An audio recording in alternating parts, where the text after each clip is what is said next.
থেকে 2025 সালের মাধ্যমিকের কিছু সাজেশন কোশ্চেন তোমাদেরকে আমি বলে দিচ্ছি। তবে তোমরা কিন্তু মাধ্যমিকের জন্য লাইফ সায়েন্সের এই যে কোশ্চেনগুলো আমি বলছি এগুলো ভেরি ভেরি ইম্পর্টেন্ট। তবে তোমরা লাইফ সায়েন্সের বই সব প্রশ্নগুলির উত্তরই তোমরা ভালো করে পড়বে, তোমরা কোনো কিছুই বাদ দেবে না। তোমরা সব প্রশ্নের উত্তরগুলো ঘেটে ভালোভাবে পড়বে, ইম্পর্টেন্ট প্রশ্ন উত্তর সবই পড়বে, কিছুই বাদ দেবে না। তবে আমি কিছু সাজেশন দিচ্ছি। প্রথম অধ্যায় হলো তাহলে জীবজগতের নিয়ন্ত্রণ ও সমন্বয়। 1 নম্বর, উদ্ভিদ কিভাবে উদ্দীপনায় সাড়া দেয়, উদাহরণ সহ বর্ণনা দাও। উদ্ভিদ কিভাবে উদ্দীপনায় সাড়া দেয়, উদাহরণ সহ বর্ণনা দাও।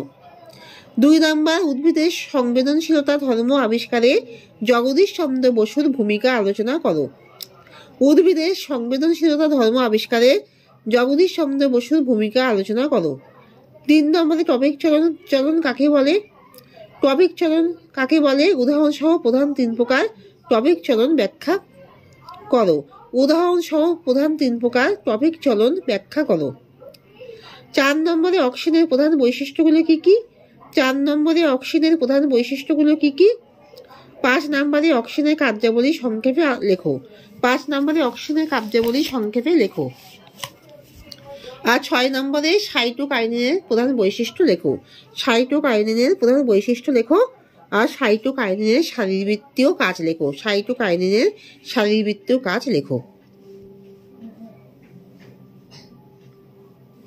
তবে তোমরা কিন্তু প্রথম মধ্যে সব প্রশ্ন উত্তরগুলি ভালো করে মুখস্থ করবে, কোনো কিছু বাদ দেবে না। এইগুলো আমি সাজেশন তোমাদেরকে বলছি।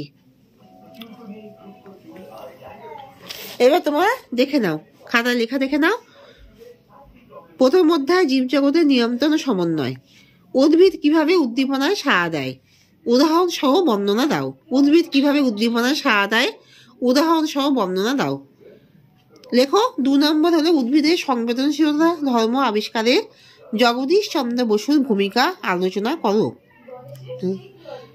3 নম্বরে, টপিক চলন কাকে বলে, উদাহরণ সহ প্রধান 3 প্রকার টপিক চলন ব্যাখ্যা করো। 4 নম্বরে, অক্সিজেনের প্রধান বৈশিষ্ট্যগুলি কি কি। আর 5 নম্বরে, অক্সিজেনের কার্যাবলী সংক্ষেপে লেখো। অক্সিজেনের কার্যাবলী সংক্ষেপে লেখো। আর দেখো 6 নম্বরে, সাইটোকাইনিনের প্রধান বৈশিষ্ট্য শারীরবৃত্তীয় কাজ লেখো। সাইটোকাইনিনের প্রধান বৈশিষ্ট্য শারীরবৃত্তীয় কাজ লেখো।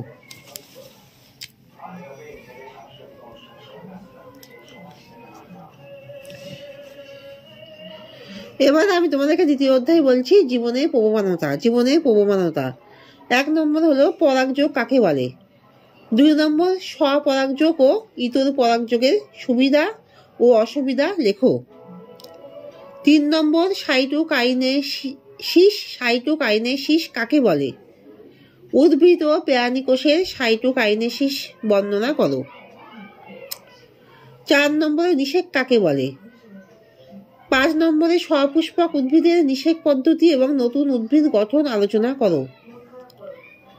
সপুষ্পক উদ্ভিদের নিষেক পদ্ধতি এবং নতুন উদ্ভিদ গঠন আলোচনা করো। আর 6 নম্বরে, মাইটোসিস কাকে বলে। মাইটোসিস কাকে বলে। 7 নম্বরে, মাইটোসিস কোষ বিভাজনের প্রভেদ লেখো। 8 নম্বরে, মাইটোসিস দশার বৈশিষ্ট্য লেখো। 7 নম্বরে, মাইটোসিস কোষ বিভাজনের প্রভেদ লেখো। 8 নম্বরে, মাইটোসিস দশার বৈশিষ্ট্য লেখো। আর 9 নম্বরে, ডিএনএর ভৌত গঠন সংক্ষেপে আলোচনা করো। তবে 1 নম্বরে, পরাগযোগ কাকে বলে। 2 নম্বরে, স্বপরাগযোগ ও ইতর পরাগযোগের সুবিধা ও অসুবিধা লেখো। 3 নম্বরে, সাইটোকাইনেসিস কাকে বলে। উদ্ভিদ ও প্রাণী কোষে সাইটোকাইনেসিস বর্ণনা করো। 4 নম্বরে, নিষেক কাকে বলে। 5 নম্বরে, সপুষ্পক উদ্ভিদের নিষেক পদ্ধতি ও নতুন উদ্ভিদ গঠন আলোচনা করো। 6 নম্বরে, মাইটোসিস কাকে বলে। 7 নম্বরে, মাইটোসিস কোষ বিভাজনের প্রভেদ লেখো। 8 নম্বরে, মাইটোসিস দশার বৈশিষ্ট্য লেখো। 9 নম্বরে, ডিএনএর ভৌত গঠন সংক্ষেপে আলোচনা করো। এবার তোমার লেখাগুলো বানানগুলো সব ভালোভাবে দেখে নাও।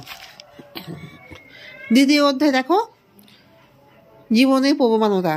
1 নম্বরে, পরাগযোগ কাকে বলে। স্বপরাগযোগ ও ইতর পরাগযোগের সুবিধা অসুবিধা লেখো।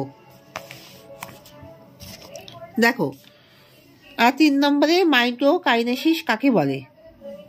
4 নম্বরে উদ্ভিদ ও প্রাণী কোষের সাইটোকাইনেসিস বর্ণনা করো। আর হচ্ছে নিষেক কাকে বলে? 4 নম্বরে নিষেক কাকে বলে? 5 নম্বরে সপুষ্পক উদ্ভিদের নিষেক পদ্ধতি এবং নতুন উদ্ভিদ গঠন আলোচনা করো। 6 মাইটোসিস কাকে বলে? 7 মাইটোসিস কোষ বিভাজনের প্রভেদ লেখো। 8 মাইটোসিস দশার বৈশিষ্ট্য লেখো। 9 ডিএনএর ভৌত গঠন সংক্ষেপে আলোচনা করো।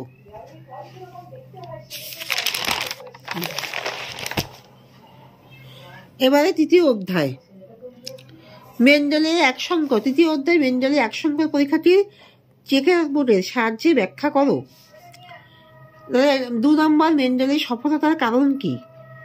3 নম্বর মেন্ডেল তার সংকরায়ন পরীক্ষার জন্য কেন মিষ্টি মটর গাছ নির্বাচন করেন? 4 নম্বর বংশগতি সংক্রান্ত পরীক্ষায় মেন্ডেলের অবদান আলোচনা করো। 5 নম্বর জেনেটিক কাউন্সেলিং কি? 6 নম্বর বংশগত জেনেটিক রোগ প্রতিরোধে জেনেটিক কাউন্সেলিং এর ভূমিকা উল্লেখ করো। তাহলে 1 নম্বরে মেন্ডেলের এক সংকর পরীক্ষাটি চেকার বোর্ডের সাহায্যে ব্যাখ্যা করো। 2 নম্বরে মেন্ডেলের সফলতার কারণ কি? 3 নম্বরে মেন্ডেল তার সংকরায়ন পরীক্ষার জন্য কেন মিষ্টি মটর গাছ নির্বাচন করেন? 4 নম্বরে বংশগতি সংক্রান্ত পরীক্ষায় মেন্ডেলের অবদান আলোচনা করো। 5 নম্বরে জেনেটিক কাউন্সেলিং কি? 6 নম্বরে বংশগত জেনেটিক রোগ প্রতিরোধে জেনেটিক কাউন্সেলিং এর ভূমিকা উল্লেখ করো।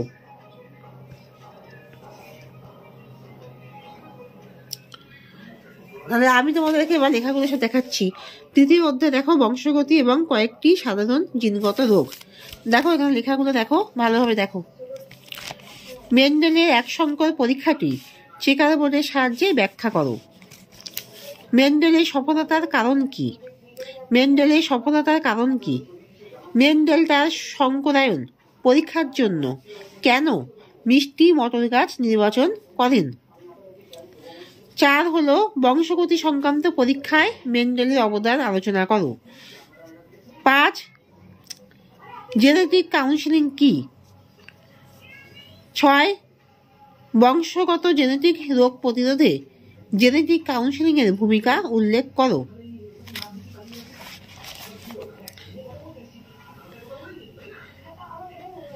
এবার চতুর্থ অধ্যায় অভিব্যক্তি অভিযোজন। 1 বিবর্তনের সপক্ষে ঘোড়া জীবাশ্মের গুরুত্ব বর্ণনা দাও। বিবর্তনের সপক্ষে ঘোড়া জীবাশ্মের গুরুত্ব বর্ণনা দাও।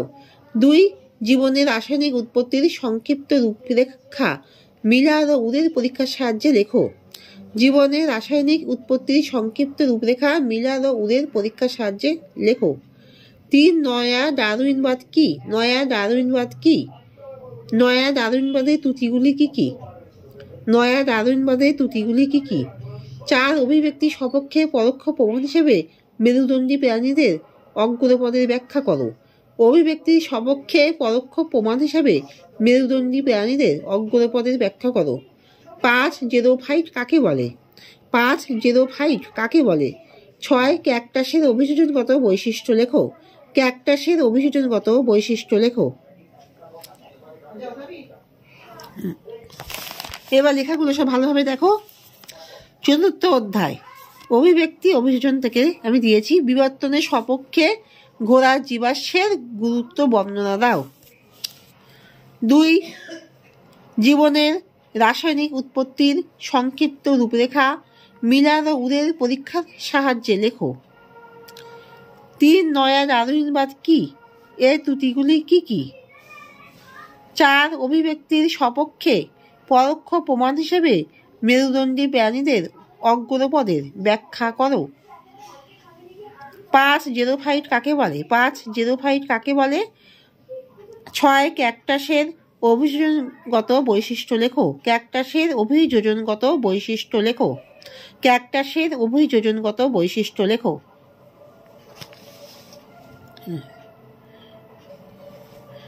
এবার পঞ্চম অধ্যায়। 1 নম্বর গঙ্গা নদীর দূষণের ফলে প্রাণী জীব বৈচিত্র্যের বিপন্নতার 2টি উদাহরণ দাও। গঙ্গা নদীর দূষণের ফলে প্রাণী জীব বৈচিত্র্যের বিপন্নতার দুটি উদাহরণ দাও। 2 নাইট্রোজেন চক্র ব্যাহত হওয়ার ফলে যেসব ঘটনা ঘটছে তার ব্যাখ্যা দাও। নাইট্রোজেন চক্র ব্যাহত হওয়ার ফলে যেসব ঘটনা ঘটছে তার ব্যাখ্যা দাও।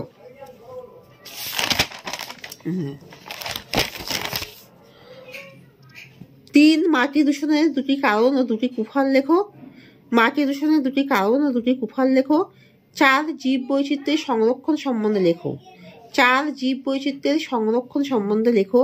5 টাইগার প্রজেক্ট কি? 5 টাইগার প্রজেক্ট কি? 5 টাইগার প্রজেক্ট কি? 6 তাপবিদ্যুৎ কেন্দ্রের পার্শ্ববর্তী অঞ্চলে ও জনবহুল জাতীয় সড়কে বায়ু দূষণের কারণ লেখো। তাপবিদ্যুৎ কেন্দ্রের পার্শ্ববর্তী অঞ্চলে ও জনবহুল জাতীয় সড়কে বায়ু দূষণের কারণ লেখো। 7 উষ্ণায়ন ও অ্যাসিড বৃষ্টির সঙ্গে বায়ু দূষণের সম্পর্ক লেখো। উষ্ণায়ন ও অ্যাসিড বৃষ্টির সঙ্গে বায়ু দূষণের সম্পর্ক লেখো। 8 জীব বৈচিত্র্য রক্ষায় সাধারণ মানুষ কিভাবে অংশগ্রহণ করতে পারে। জীব বৈচিত্র্য রক্ষায় সাধারণ মানুষ কিভাবে অংশগ্রহণ করতে পারে। 9 জীব বৈচিত্র্য সংরক্ষণে FM জয়েন্ট ফরেস্ট ম্যানেজমেন্টের ভূমিকা লেখো। জীব বৈচিত্র্য সংরক্ষণে FM জয়েন্ট ফরেস্ট ম্যানেজমেন্টের ভূমিকা লেখো।